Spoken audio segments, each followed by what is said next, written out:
So today we're doing Eerie, Indiana. Remember that show from the 90s? Oh, yeah. The sci-fi horror one.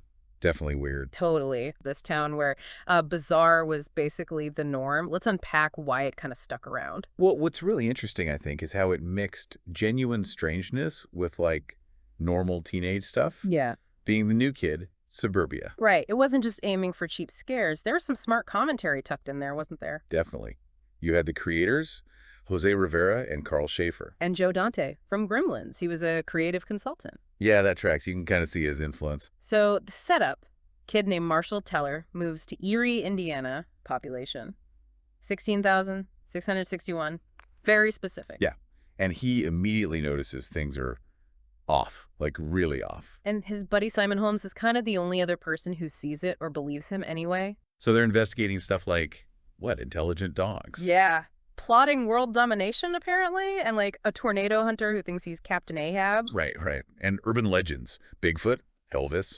They lean into all that stuff. It's what makes it fun. For you, what were the standout weird moments? What really captures the show's flavor? Well, the creativity, for sure. They weren't afraid to get strange, but it often tied back to, feeling like an outsider as a teen. Like that Forever Wear episode. The Tupperware style things that keep people young. Yeah, since 1964. Creepy. Kind of creepy, kind of funny. And then America's Scariest Home Video, Halloween body swap with a mummy movie actor. Pure gold. Classic trope, but done in that eerie style. And sometimes it got kind of touching, too, like the dead letter, Marshall helps a ghost. Played by Tobey Maguire, actually. Wow, pre-Spider-Man Tobey Maguire Yeah. helping a ghost deliver a letter. To his sweetheart, who's now really old. It had heart sometimes, amongst all the weirdness. And I think that range, funny, scary, sometimes sweet, is why critics seem to like it so much, right? Seems like it. Entertainment Weekly called it absurdist suburban dread. Pretty perfect description. Yeah, it is. And the Hollywood Reporter said, fresh, bracing look. Yeah. USA Today compared it to Stephen King meets The Simpsons. Yeah. Which makes sense. That mix of unsettling and satirical. People also mentioned Twin Peaks, The Twilight Zone. High praise. So critically acclaimed. Yeah. But it didn't last long initially. No, NBC had it from 91 to 93, I think. 19 episodes total. Our sources say they cried a bit of a retool later. With Jason Marsden and John Astin, yeah. But it really found its audience later, didn't it? Like on the Disney Channel and Fox Kids. Exactly. That's where it became a bit of a cult classic. Funny how that happens. Great show. Tough time slot, maybe. Yeah, the sources mentioned low ratings, up against 60 Minutes, apparently. Tough competition. Oof, yeah. No wonder. It just shows, sometimes quality doesn't guarantee immediate mainstream success.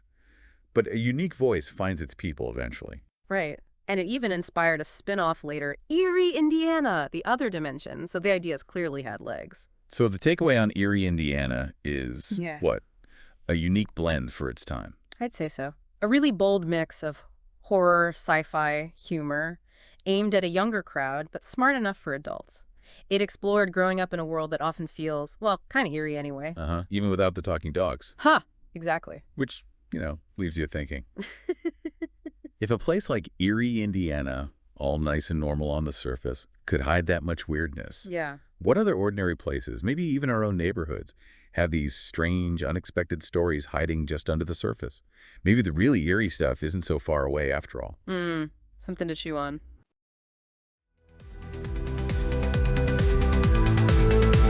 Forgotten sci-fi television.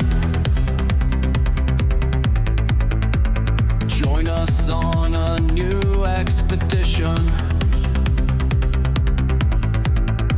searching through the TV archives for the shows that failed to realize their potential. Join us as our valiant team, a human and to AI dream, seeks the stories we've forgotten and explore things both fresh and rotten.